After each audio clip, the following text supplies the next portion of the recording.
Are you a business owner looking for real advice and input? You're in the right place. From concept to launch to growth, funding, and beyond. Welcome to Startup Hustle with your hosts. One once sold a business for $150 million. The other, the author of $1 Million Bedroom. Here are your hosts of Startup Hustle, Matt DeCoursey and Matt Watson. 1, 2, 3, 4, 3, 2, 1. 'Cause no one can do it like we do it, like we do it, like we do it. And we're back. Another episode of Startup Hustle. Matt DeCoursey here with Jeff Lynch, who will be sitting in for Matt Watson today. Now, before I get into today's episode, and because I usually forget to do the heavy lifting up front, today's episode of Startup Hustle is brought to you by Fullscale.io. We can help you build a software development team quickly and affordably. Now, as I previously mentioned, with me today is Jeff Lynch, who's the president and founder of IdleSmart. Jeff, is this true? This is true. Okay, so for those of you listening, you know I love it when you're interactive. I want you to grab your phone, open a new browser, do something, and go to idlesmart.com. That's IDLE smart.com. These are all also true, right? Those are all true. Oh, yeah. And on the Gram and maybe the Twitters at IdleSmart. Okay. So, Jeff, here we are. Tell us about IdleSmart and what you guys do. What problem are you solving, my friend? We're solving fuel consumption, fuel efficiency, and carbon emissions amongst fleets. So we're a automatic start-stop solution. We work with fleets of school buses, fleets of ambulances, fleets of sleeper cabs. And the reason what we do is important is because it's pretty common for a fleet to spend $2,000, $3,000, $4,000 a year on fuel just as a result of idling. And they're doing that because they want to keep the drivers comfortable. They want to keep their vehicle ready to go. And so rather than run your vehicle all night, what we do is like a Nest thermostat. We'll monitor the temperature. We'll start and stop the engine only when necessary. And so as a result, we'll save a few thousand of those $4,000 or $5,000 a year. We'll also save about 22,000, 30,000 pounds of CO2 per vehicle per year. That sounds like a lot. I'm not sure I know how to actually measure gaseous matter. Yeah, if from chemistry class, every time you burn a gallon of diesel fuel, it's 22 pounds. So if you're running 2,000 hours a year of idle time, which is pretty common amongst a fleet, that's 44,000 pounds per vehicle. You have 1,000 vehicles, you're looking at 50 million pounds of CO2. Wow. So real numbers, and then real a zillion vehicles. I think a lot of people probably realize, but maybe under-realize the heavy use of diesel vehicles. Like we're talking trucks, different things and stuff, some of which, get literally a couple miles to the gallon because they're hauling a heavy load. And, that's something that pretty much anything, if you go to and open your refrigerator right now, everything in there was hauled on a truck. Absolutely. Unless you grew it in your backyard. And if you did, thanks. But the stuff you used to grow it was probably hauled on a truck. Yeah. Everything's on a truck. Everything's on a truck at some point. And cars, trucks, and buses, man. Yeah. And it's not going away. Yeah. It's something that trucking is the fabric of our economy. Sure. It's not super sexy, but everything's been on a truck. And you're right. An average truck might get 7 miles to the gallon. Yeah. And that's pretty good. Sure. Now with that, and we don't pursue political avenues. I am a personal believer climate change is not a political topic, people. It's a scientific fact and a reality. So get over it. That's as political as I get on this show. But This is reality, man. Things are changing, and this is this is real stuff. And I think that when people look at global problems and problems in general, we first have a tendency to look for the silver bullet solution. What is the solution?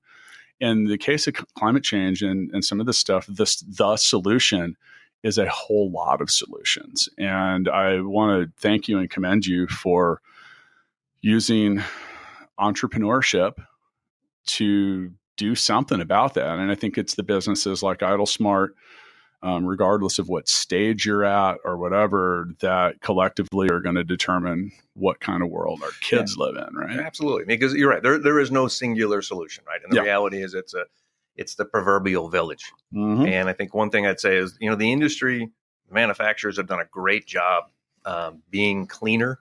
The engines you see in a diesel truck today are infinitely cleaner than your lawnmower you're pushing around your yard from a particulate matter standpoint. So they've made huge strides. The second is one of the reasons this works is you're getting a financial payback and you're getting an environmental payback. And actually, those two tend to be at odds with each other a lot of times, or you think they're at odds with each other. The reality is they're not. You can get a 1-year payback on this and save meaningful amounts of CO2, right? So it's a win for everybody. I think over the last 20 years, that's become a lot more accessible, meaning like some of these solutions are a lot more visible. Where Absolutely. 20 years ago, they might have seemed a little more obtuse. You had to make that philosophical choice of we're going to go do this, right? And I'm going to sacrifice other things. And the reality is you don't have to do that anymore. I think on some level too, as an entrepreneur, a startup founder, and I take the same approach. So I mentioned before we recorded, at full scale, we currently have 185 employees in the Philippines, and the infrastructure there is a little different than here, and they haven't been as progressive when it comes to things like recycling and stuff like that. And those are things we've mandated in our office. Like I'm almost just as proud of our recycling program at our office as like the growth of the company. And last time I was there, I was literally taking pictures and like posting them on Facebook. Right? Yeah. But with that, these are the things that matter, and businesses are the biggest offenders of carbon footprint and a lot of different stuff. So I mean, look, man, we can all get along. Absolutely. We can figure it out. It's interesting. Just requires a little thought. Yeah. And it's not hard, but I mean, it's interesting. So we do work in Canada and the US, total generalization, but I would say that Canadians tend to be greener, more mindful as they get out of bed in the morning than the average American does. And I mean, a lot of countries are. I mean, I can't. Is it Denmark that's like pretty much completely wind? Yeah, one of the efficient. Now, weren't one of those is the windmill country anyway, so that made sense. You know, walking around with wooden shoes and running windmills, but I mean, that was a couple of years ago, and that's just like, okay, why not? Absolutely. Yeah. So, all right, there's probably any superhero's got a good backstory, and every startup does too. Now, this is a hardware and software solution, right? Correct. Okay. So how did this start? Like, what's your background? And by the way, one of my favorite guests and good friends, Davion Ross, who's one of the founders of Shot Tracker, has one of the greatest quotes on Startup Hustle. He says, "Hardware is hard." And he's got the same issue as a hardware and software solution. So you're like, okay, so slap both sides of my face, please. Not just one. So give us the backstory about how you got into all this, and absolutely. Where did it begin? And I think I did it backwards in my life. So I worked for a couple of large companies, had a good corporate career, not famously wealthy, but had a great career. You say yet. Yet, of course, right? The ever receding imminent bonanza in front of me. But I got to a point where, enjoyed what I did, loved who I worked with some great people, but maybe it's that sort of Teddy Roosevelt man in the arena kind of thing. You want to live or die by what you do. You want to be successful because you are able to drive success. And if you fail, you fail, valiantly. So a partner and I were looking for something to do. We were looking for a business to own and run. It was important to us to have a real problem. So not a new solution to a new problem, but a tangible solution to an existing problem. And so you look at fleets, fuel consumption, we looked at the products, we looked at sort of the high level of dissatisfaction, big market, and said, man, there's a pony in here somewhere because this is a very real problem. I don't need to know anything about your fleet.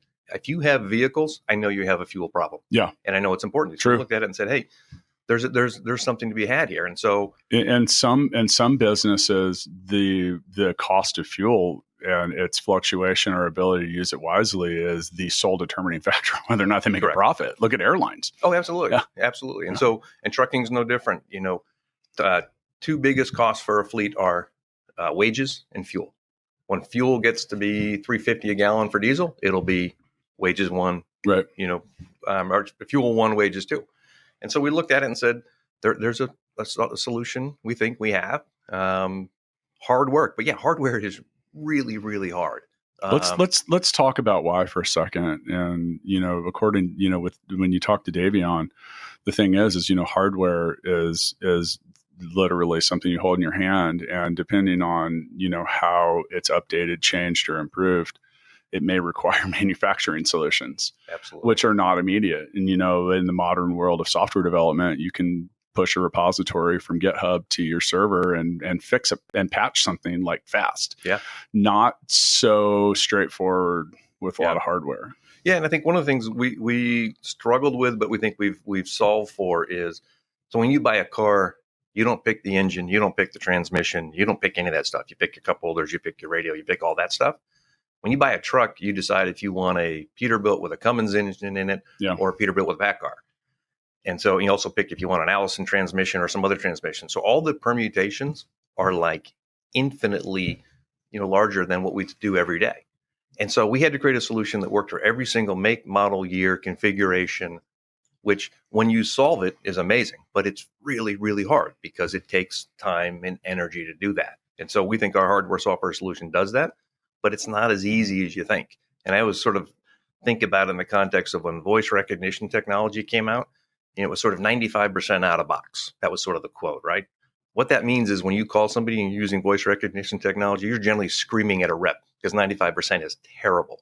Right? Our software hardware solution has to be 100%. It has to work for every single vehicle, 2006 or newer. And weird things to deal with too anytime you're putting something on a vehicle. So in the past, I used to work for Roland, the world's largest maker of electronic musical instruments. Now, when you, $5 billion a year of musical equipment. And there's things you have to consider. So you look at, take an electronic anything, a guitar pedal or whatever, and it's got little joints that are soldered in it.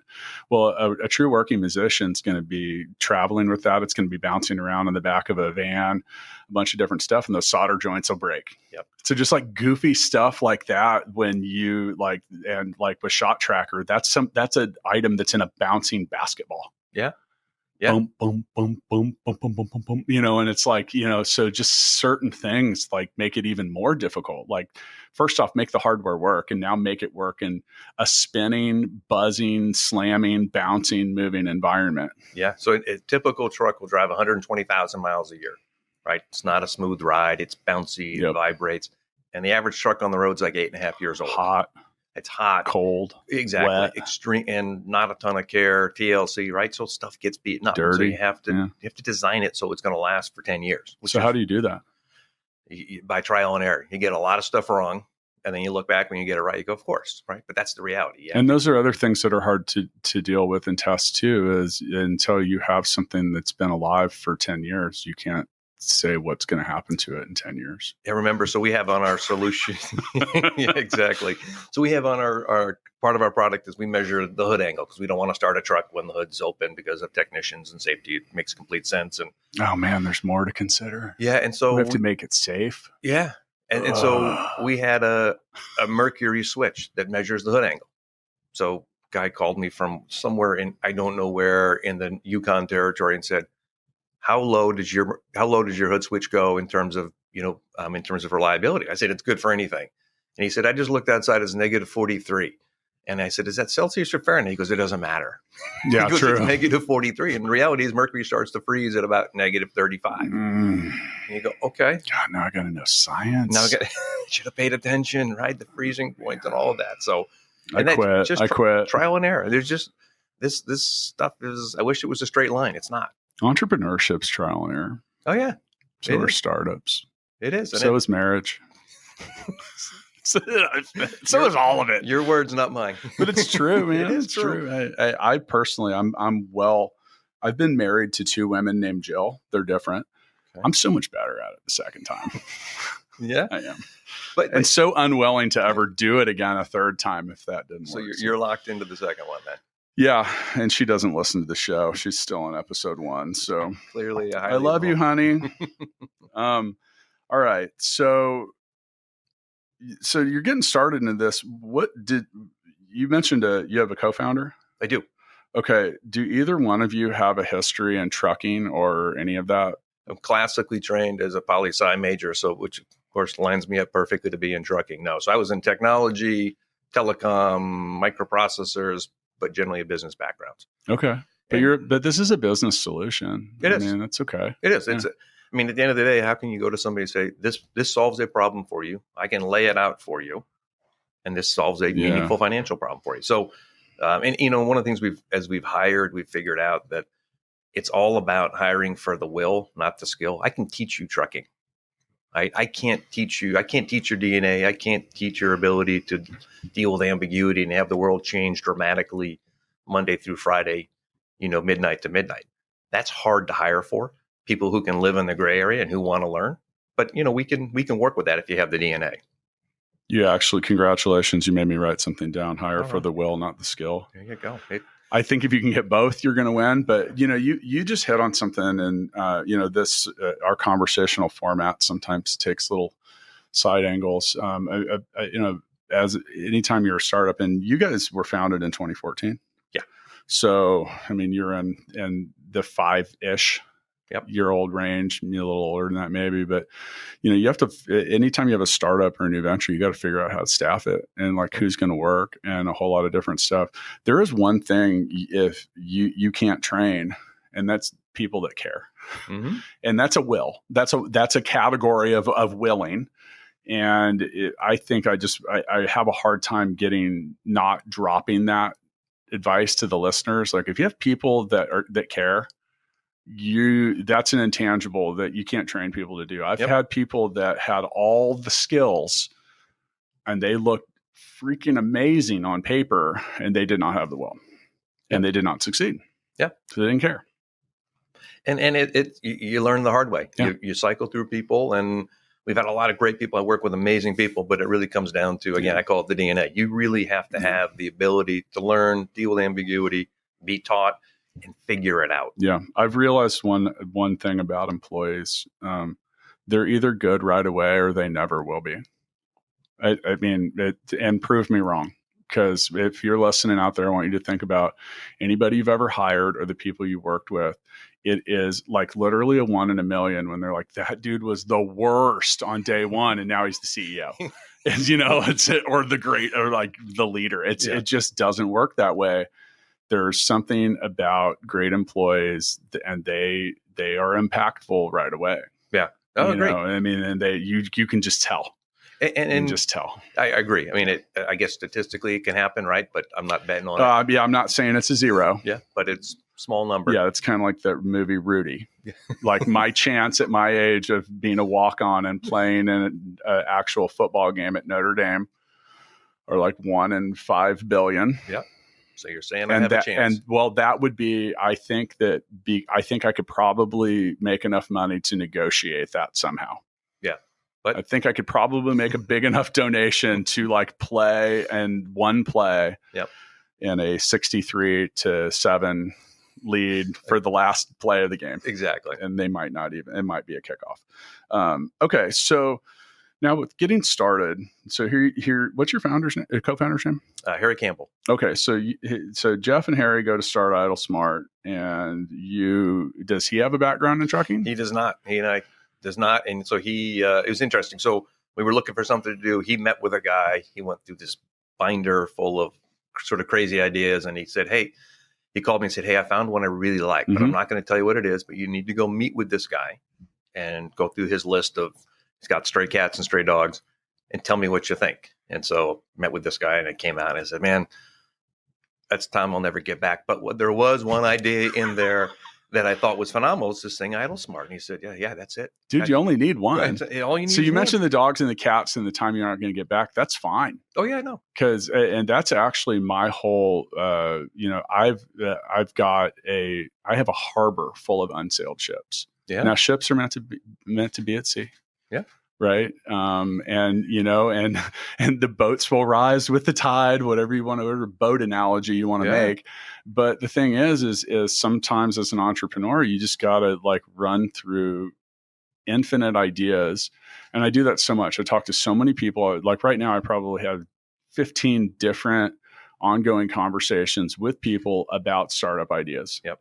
Or things that we might do. Some of those are internal, some of those are with clients, some of those are with friends, and we will continue to talk about them until they either happen or they just don't make sense anymore. Yeah. And that's natural. That's normal. Yeah. I like to say I try 10 things hoping that one works. Yeah. But when one works, that's all you need. Let it grow. Yeah. Yeah. No, and it's not, not necessarily they're bad ideas. It's just things we looked at and said, that's not our interest. That's not what we do. Maybe somebody else has some idea around how to make a better rubber band. That's not our gig. Jeff, that's a key point because, I joke around. I'm like, man, I've thrown a lot of $1 million ideas away because there's $100 million ideas or different stuff. And then sometimes your agenda changes. Like with Full Scale, that Full Scale started with Matt and I becoming a business partners at GigaBook, a software platform. And because we had a team in the Philippines and Matt wanted one as well, that became a pretty attractive thing for other people we knew, podcast listeners, podcast guests, our peers. And they started saying, what can we do to get some people in your office in the Philippines? Yeah. And we said, maybe we should try this out. Year and a half later, we have 185 employees over there that work for about 40 different tech companies. And we're expecting that to more than double this year. Yeah. So with that, our agenda changed. So, that can occur too. So what I just described is typically known as a pivot. Yeah. Pivots can happen for reasons that are good or bad. Have you guys had any pivots, or where have you had to change direction or perhaps tried and failed? Or a lot of tried and failed. Yeah. I think normal. Two of the things that stand out, we started off with our channel strategy was going through a dealer network, pretty well established in the industry, made a lot of sense, right? Everything flows through a dealer network. What we found out is that for what we sell, which is a pretty high-tech solution, it's a terrible network. Yeah. It's not because they're bad people, just because they don't understand how to sell a product. They can sell brake pads, they can sell clutches, they can do all that stuff. So we spent probably 9 months pushing hard on that and realizing not working. Well, if Watson was here today, he'd talk a lot about that because especially in early stage, it's sometimes easy to look at what seems like this mega sales channel. Yeah. And you put all your effort and energy into it, and then you can be disappointed because they're focused on all the other stuff that matters to them, and you can quickly realize that you're just another item on the shelf. You get the Mr. Blutarsky 0.0, right? It's just not working. And then so that was one. Was that my GPA? It was my GPA. Mine was close. Mine was close. And but to throw that out there, I am very transparent. I have dropped out of 5 colleges. Okay. Yeah. Gives you a lot of alumni weekends to go back to. No, I'm not an alumnus. Well, I qualify as what they refer to as a subway alum. That means you either are just a huge fan or you went there and didn't finish. Okay. I get you. I'm in the class of infinity. Okay. Yeah. So that was one. Just channel strategy, complete miss. Second was we had a platform. We launched our products, 14 actually had a really good year, 14, 15. One of the things we looked at is it was incomplete feature-wise. So we added some other features, and it wasn't remotely connected. So we actually rebuilt the product all over again and said, we're going to take what we do, we're going to evolve it because we could do really well with a portion of the market, or we think we could do amazingly well with all of the market. Sure. And so we rebuilt the platform in 2016, 2017, relaunched it, put a wireless modem on them, add some data elements to it. It's a major shift. I mean, you're literally pulling yourself out of the market after you've just spent all this time and money. But you have to say, you know what? In 10 years, this dog's not going to hunt. I need to have something different. Right. So we pivoted and redid it again. I think a common mistake that startups just in general don't even care about the industry make is trying to be good at 5 things before they're good at 1. Yeah. And that's advice that I give a lot. And then also maybe if you're trying to be amazing at 5 things, maybe one of those is really only one that mattered anyway. Yeah. The other things are just kind of ancillary. Yeah. So in your case at IdleSmart, and once again, go to idlesmart.com, check them out on social media, IDLE smart.com.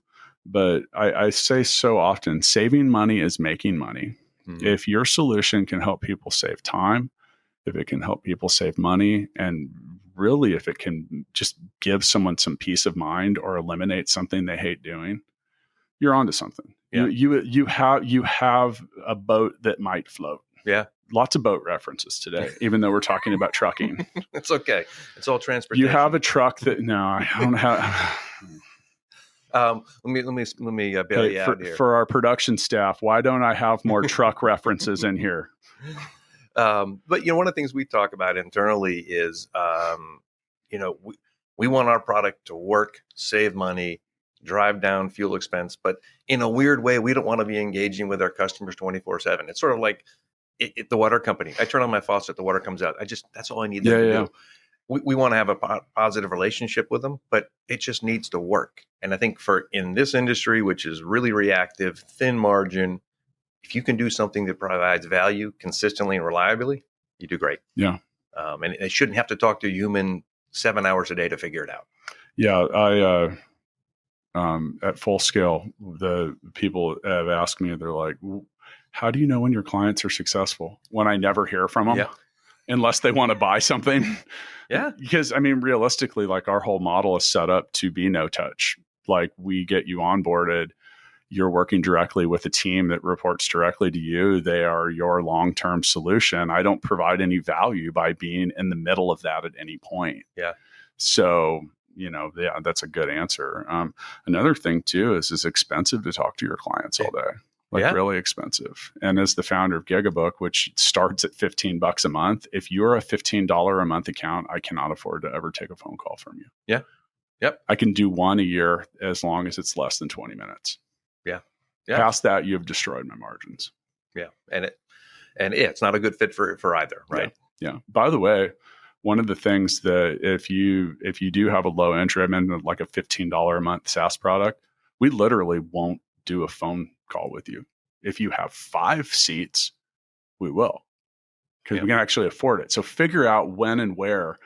There's so much info. The Matt DeCourcy School of Customer Service is not widely accepted, but I believe it's 100% right, because I don't believe that the customer is always right.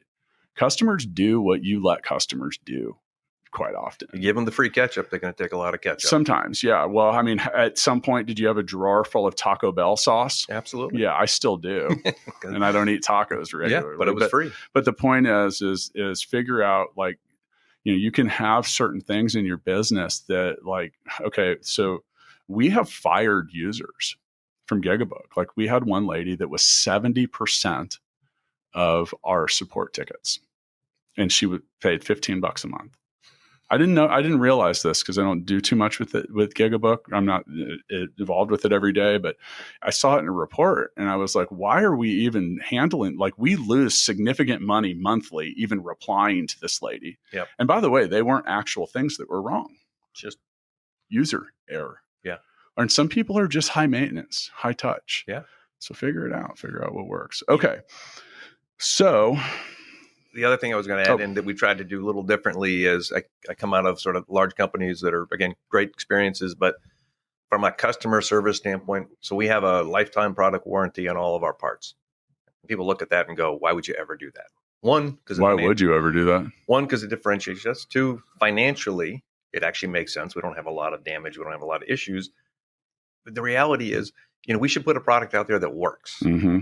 Now, if you break 9 components a week, we're going to have a special conversation in the special room about what you're doing. But the reality is, put a product out there that works. If people break it, have a mistake, have a problem, give them a new one. Is there a software or something else that generates revenue with that hardware product that makes it that really makes that make sense too? Yeah, there are. There's some other. Well, there you go. Yeah, and so we don't want to be in the parts business. We want to be in the we provide value business. And so if it's HP doesn't make money selling you the printer; they make money selling the ink. Exactly. But for the world's most valuable commodity, which is apparently printer ink. $6 million a gallon, exactly, roughly. Exactly. Yeah. I have some unique perspective on the printer industry because Lexmark has 2,500 employees in Cebu City, where our office is in the Philippines. And a lot of our employees have worked there. I've still not answered the question of why is printer ink literally the most expensive commodity in the universe? Right up there with razor blades, though. Razor blades are cheap compared to printer ink, man. By the way, with razor blades, that's a classic example. We'll use fancy word, oligopoly. Yeah. That's when less than 3 companies control 97% or more of a market. Yep. And that means that there's no competition. Which means you can charge $27 for. Typically, it's not even 3; it's typically 2. Yep. Name 4 brands of razor blades, Jeff. Gillette, Wilkinson. Probably owned by Gillette or Schick. Yeah, or Schick. There you go. And that's really it. And Bic. Don't they make pens and razors, which is kind same of companies. They have their Yeah. own different products because Yeah. they want more shelf space and they want it to look like more selection, but there are only two companies. Yeah. Now, some of them are popping up as a competition for that, get but Harry's and that's why that is what it Yeah. is. And by the way, those two companies will buy Dollar Shave Club eventually Oh, and those absolutely. other things too, because that's how they'll figure out the segment. They'll buy that's it. how and it works, Yeah. people. Exactly. Okay, so Idle Smarts here in Kansas City. You have some ties to Massachusetts. Is that correct? That's correct. First off, I hate the Patriots. I just want to get that out there. I'm a Dolphins fan. Good. So, And thank you you're for welcome. beating the Patriots We- and helping the Chiefs. Yeah, we serve the needs of the Chiefs Kingdom, which is, we think, a noble cause. this isn't going to come out before Sunday, but I'm really hoping that I can say headed to the Super Bowl as you're listening and going to the game on Sunday. I'm on the bandwagon. Oh, dude, it's going to be so cold. And my wife was like, we went last year where it was 0 degrees, which Tom Brady. I lived in Indianapolis for 7 years and was kind of a Colts fan and watched Tom Brady pretty much destroy hopes and dreams there too. So when he came and beat us in the AFC Championship last year, He doesn't discriminate. he's just so dreamy. Yeah. So it's hard to, it's just really hard to hate him, even though I do. I have a love-hate with Tom Brady. There you go. I've admitted it. That's okay. Okay, so here in Kansas City, you raised a Series A round. If you guys want to figure out how much that is, go do some online research on IdleSmart. But with that, you got some participation from the KC Rise Fund. We did. We Yeah. did. Back to, people matter. Yep. Things like your investors and your partners matter too. Yes. So, That's a hot topic. And can you talk about how, so KC Rise, Darcy Howe correct. has been, she's a Startup Hustle alumnist. Yep. And a friend, and funding and raising capital is a hot topic for anybody interested in startups. And can you drop some insight on your fundraising process and then explain how funds like KC Rise work to supplement that? Yeah, absolutely. So I tell you, the process itself is painful. So one of my jobs in my prior lives, I was actually a middle school teacher. So if you can sell American history to an 8th grade boy, you can be pretty well versed in pitching your company, but it's hard. I mean, it's a numbers game. Go meet 100, see if you can get 2 or 3. Yeah. By the way, say that again. Yeah, probably. Yeah, go meet 100 and Hope to for get one. Yeah, hope for Yeah. one. If you get 2 or 3, you're killing it. Yeah. And be told your idea is terrible over and over and over again. Not terrible. Maybe it's whatever. It's not suboptimal. It's not going to get a 30x return. Whatever it is, you're going to hear a lot of no's. You need to realize that person is not your friend at that point. If they are interested, it's still their job until they write you that check to get the best deal possible. Absolutely. So some of this stuff is also positioning, and it is what it is, but listen for the echoes. All right. Continue. Continue, sir. Yeah. And the other thing I'd add to that process is accelerate the point of failure. You're going to tell me no. That's great. Just tell me no now or early on versus, spending the next 9 months dating and realizing it's not a good fit. There are 2 4-letter words that I love in any sales type process, and that's sold or next. Yeah, it's okay. At least you have the answer, right? Yeah. So I went through the process. One of the things we loved about KC Rise and other investors is, they're a good group of people, smart. They ask good questions. They know what to get engaged in. And they're infinitely helpful expanding our network and our reach. Yes. How can I help? Honestly, if they're running the business better than I'm running the business, I shouldn't be running the business. That's True. not their job. And True. so I think Darcy and her team and our other investors, great people, look at how do I help you get further, faster, sooner, better. And that's why I wanted you to define that. That's pretty much the definition of smart or smarter money. Yep. Now, some people don't care. Yeah. Listen, sometimes $1 is $1. But if you can find someone that's going to give you the $1 and make a call, turn a key, slap you on the back, tell you get moving. Yeah. No, Any of that. That's awesome. It makes a big. So what KC Rise is often known as a matching fund or a supplemental fund. So they do not lead investment rounds, Correct. but they piggyback on to them with a hell of a lot of predetermined partners. Yep. So, and if you're here, you can check them out, KC Rise.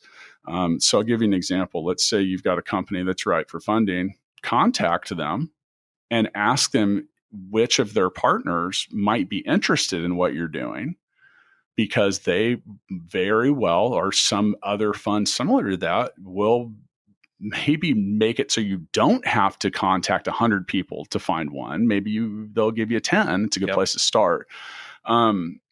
I think the second episode of Startup Hustle ever, episode 2, is called Getting Funded Sucks. Yeah. It does. 100%. It is. I hate it. It is the most humbling, frustrating, difficult, lame. If I had a thesaurus right now, I would open it to lame and just read a list. But yeah, it's tough, man. And you know, you got to keep in mind and go back and look for the episodes that were related to raising money or venture capital, because they're very informative. But the guests will literally tell you why you're looking for 100 places hoping one wants to talk. They're looking at 100 applicants hoping to maybe find one. I have a simple sales formula that I've used for years that I come up with. I call it 10, 8, 4, 2, 1. You have to find 10 people. Only 8 might even acknowledge you're there. 4 of them will be interested in what you're talking about. You're hoping 2 are qualified and 1 might buy. Yeah. And that was a might. So, and this is a proven thing. So therefore, if I said, using that formula, what's the next best thing that you should, what should you do next? You asking me that? Sure. You know, so I think the good thing, let me add on just the investor side. Our lead investor is the Mass Clean Energy Commission. So leaving Tom Brady out of it, in Massachusetts, every utility bill has a little surcharge, and they take that money and they put it into a fund, and that fund invests in clean energy startups and jobs and things in Massachusetts. So we're a beneficiary of that. So great program, comes from the governor. It's been phenomenally successful. But as you go to see potential investors, you know, even in those, the 10, the 8, the 4, the 2, the 1, there's a handful of those that want you to do things that probably don't line up with what you think is right. And you got to be open to say, listen, these guys want to write a check for X, but you know what? They want us to make bowling balls. You know what? That's not our business. Right. And it's not going to work long term. And by the way, the answer to the 10, 8, 4, 2, 1 question is find as many people as possible. Yeah. So make that 10X, right? Yeah. Or it's no different than selling, right? What goes in the funnel comes out. There's a mathematical relationship. Yeah. Sorry, I didn't answer the question. No, it's fine. My bad. Pass. No, it's okay. It's okay. No judgment. Remember the 0.0 GPA? That's in that same general theme. I'll tell you what, there's a couple things. You mentioned earlier that you kind of alluded to the fact that you took a non-standard path to being a founder. There is literally like just data everywhere. There's a huge misperception in the relative makeup of a startup founder. It's actually the most successful age for startup founders is 45. Yeah, and so, but in Hollywood and certain things, we pick a couple people. You look at like, oh, here's Zuckerberg and he made Facebook and blah blah blah. You know, here's this guy and he invented this cryptocurrency. Yeah, well, those are the outliers.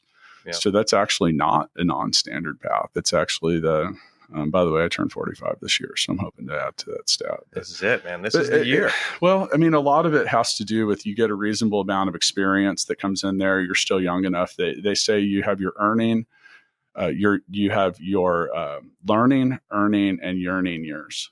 So prior to that, you're gaining your experience. Then, I mean, typically in that scenario, in the late 20s, sometimes early 30s to about 50. You have your earning years.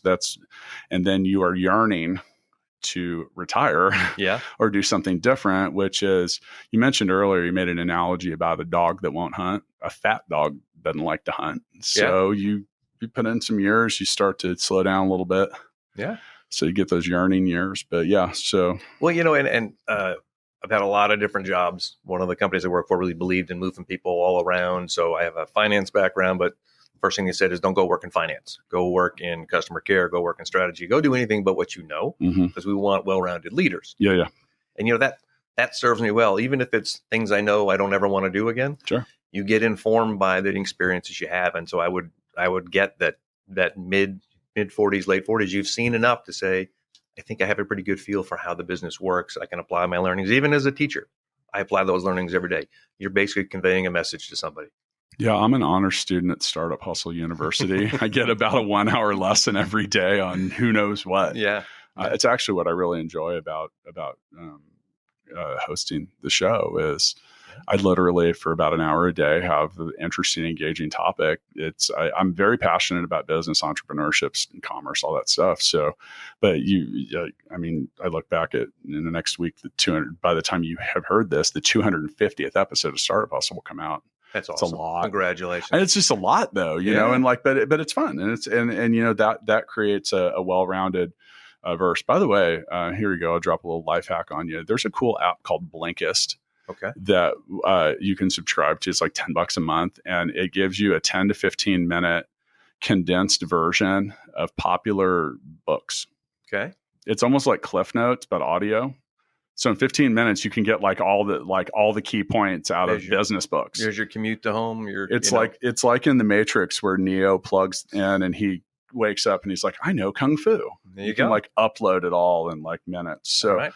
Okay, well, let me ask you a question. Please. Okay. So you 250 podcasts. What are the themes you hear out of all those? What are the things you take away and say, I always hear ABC?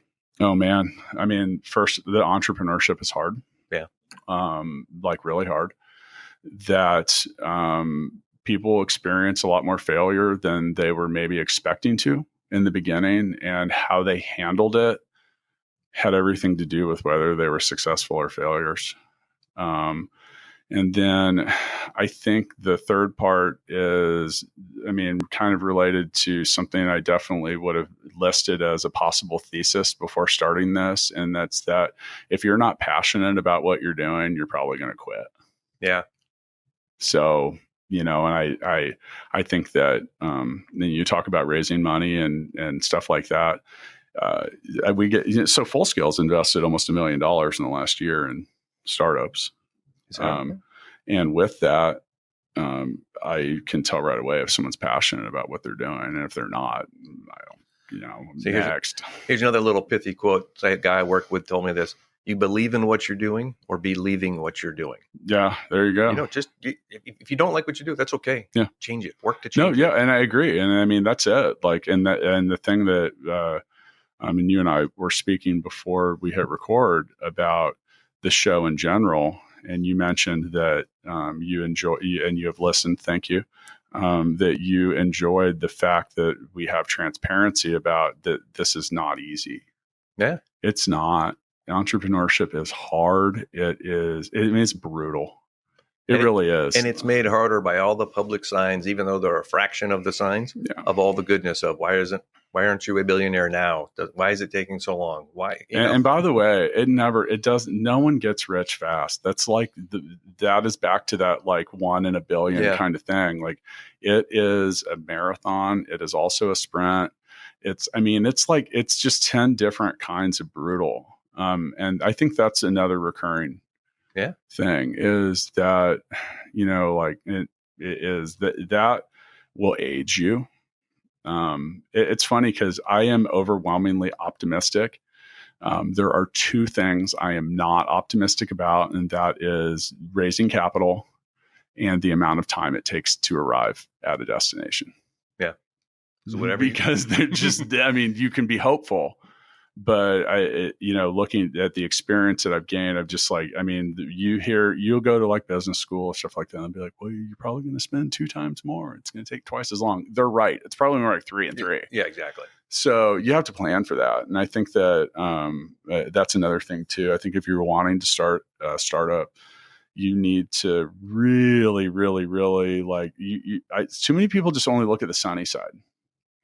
Or they only look at the negative side and they have absolutely no provision for what will happen if things go well. Yeah. You got to look at both. Just like be really well-rounded. And you mentioned being a poli-sci student. At one point, I was a sociology major. And I once had a professor hold up a picture of a cow, and the cow was standing sideways and it was white. And he said, "Is this a spotted cow?" And pretty much everyone was like, "No." And he's like, "You can't tell. You have to walk around it, get under it, stand on top of it, look it right straight in the face. You got to look at every part of your business, at your startup, your plan, all of it. And you have to be really, really like brutal on your own possibilities, because these are the things that you have to give some consideration to." Oh, yeah. And you have to say, wow. It's that classic SWOT analysis approach. And then say, made a huge mistake, have to change. Sure. And not over the next 9 months, like we're changing now. right? Yeah, I've had inside perspective, not necessarily personally myself, but with a lot of businesses that have failed. And I think the one thing that was universal across them was that there was an unwillingness to admit that what they were doing wasn't working and make change. Yeah. And some of that most of these cases were actually businesses that had once been successful and then just failed to evolve. And, and by the way, you can spot those right away when you go into the talk to people and they're like, yeah, it's not like it used to be. Okay, and you're like, well, what are we doing to change that? Yeah. I don't know. Oh my God. Oh man. Okay. Yeah. Well, unless we get that DeLorean tuned up and hit, 88 miles per hour. Exactly. With the, it's not that they lithium crystals. I'm gonna need a it's flux the capacitor. There We you need go. some lightning, maybe some kyber crystals from We Star need Christopher Wars. Guest, right? We need the whole cast. Do we need him? If we have all the other stuff, I don't know if we do. He's a nice ad though. Yeah. So That's true. All right. So we finish episodes of Startup Hustle by doing what we call the Founders Freestyle, which as we bounce around for many topics. And once again, thanks for coming in. For those of you listening, go to idlesmart.com. Check out what Jeff Lynch and his team are doing. I think it's pretty cool. We bounced around for a lot of different topics, but really in the end, the hardware, software, I think we could talk about fuel efficiency for so long. Mm-hmm. We can improve it. Sexy. We can do better with it. And Yep. You guys really like what you're doing and the approach at it, but I want to give you the mic to just kind of say whatever it is that you want to say on our way out. Okay. Well, I appreciate it. It's been great to be here. Yeah. Thanks for coming Great being with you. I think we've hit on a lot of the key things that sort of go through my little pea brain every day. It is hard, but that's not a reason not to do it. Find something you're passionate about, go do it, and understand you're going to fail 50 times a week, and you just keep going. The other is, you talk about it, find the right people. That's the people who work with you, for you. They come in a lot of shapes and sizes from a lot of different backgrounds. Look beyond the resume, because the reality is you're battling every day. You need people who will sort of prop up yourself and the team and the business. And also, you guys live it at full scale, right? Find the right partners. The best partners aren't the people who tell you or do what you tell them to do, right? The best partners are the ones that say, man, that's a colossally stupid idea if I do say so myself. Why don't you do it this way, right? Find good partners who make you better. That's why you pay them, just like investors, right? Yeah. Find good people. And then the other, I always tell people, I think it's the Ben Horowitz book, there's only two emotions. There's euphoria and there's despair. And the intervals between those two emotions when you do this is like either minutes or hours or days. That's okay. You just got to live through it. You just keep going through it. Just if you believe in it, just keep going through it. Yeah, I think you're right on all that stuff. I made a point to write down, but believe in what you're doing or be leaving what you're doing. Now, I'm going to expand on that in Congress with something else we mentioned, and it had to do with people that were working. You talk about getting the right people around, especially when you have a small team. I want you to look at your team and think of it as a percentage. So if you have a total if you have 4 people at your startup and one of them doesn't believe, that means 25% of your company does not believe in what you're doing. Now, you can get away with that. At full scale, if we have one person out of 200 that doesn't believe in what we're doing, I think we'd be doing pretty great. Yeah. Right. Let's just be realistic there. If 25% of our staff didn't, and that would be 50 people, that would be that we have something catastrophic either brewing or already occurring. Yep. And with that, small teams are ripe for contagion. Yeah. So it's sometimes, I was talking to someone recently who was describing a problem they were having, and I said, dude, you don't have a problem with your business. You have a problem with someone at your business. And it was really just one person there that just seemed to be serving shit sandwiches to everyone for lunch. Now, there's something about shit sandwiches, and that's if you eat one, nothing else tastes great for a while. Yeah. And you need to either hurry up and eat it really quickly or figure out how to not get it on the plate. We one of the things I learned early on, which was hard, is when you hire the wrong person. So a traditional journey is it takes forever to get him or her out, right? Not me. And, back to get that accelerating the point of failure. We had a guy, super good guy, not a good fit. realized it right away. He didn't go from 90-day probationary period to being next in line to be CEO, right? Just wasn't going to work. And so we let him go. I say if you have a turd in the punch bowl, you got to flush it, get it out. And so, shame on us for hiring him, right? It's our mistake, but treat him fairly, give him a nice path out, and say, and then And by the way, I'm not just saying don't be heartless and just be like, you don't have a job. Like, I mean, there's sometimes you got to sit down and say, hey, look, I really thought this was going to work out. I don't think it's not. What do we need to do to free up your future and transition you to whatever you're doing next? Yeah, and then the other piece you get is the team comes back to me and says, man, that guy was terrible. Yeah. Right. And they appreciate it because it's like, my response to that was why is it, if that's the first time you're hearing that from them? Yeah. Why? Okay. So we didn't get this right. Please don't if this were to occur again, don't let this be the point of the timeline where you speak up about exactly. this. So that happens. And also, when you're hiring and staffing, if you have a small company, dude, let the applicant talk to everybody there. How hard is it to let one person talk to the other two people that are there? Because they're going to live it with these people. Take your time. You succeed or fail when it comes to hiring or when it comes to employees at the point of hiring them. Yeah. I mean, that is so much about it. I mean, there's obviously a zillion different components that occur after. You got to treat people well. You got to, people want to feel like if you want to get people to believe, you have to believe in them. Yeah. And then what they do matters and they get latitude to do what they think is right. But it's hard. The what you do matters thing is at Full Scale, we use a phrase called client obsessed. It is actually for the benefit of our clients, but more so for the benefit of our employees because it creates a purpose-driven existence. Like, know that what you're doing matters, and like sometimes that's hard to convey if you have remote teams because they're disconnected often from the bulk of the company, and they don't get the fully immersed version of how important what they're doing is, and so it can feel like a cog. Yeah. And, with that, and I'll close with this, we mentioned earlier that, look, not all clients are created the same. Not all users are the same. That is not a reality.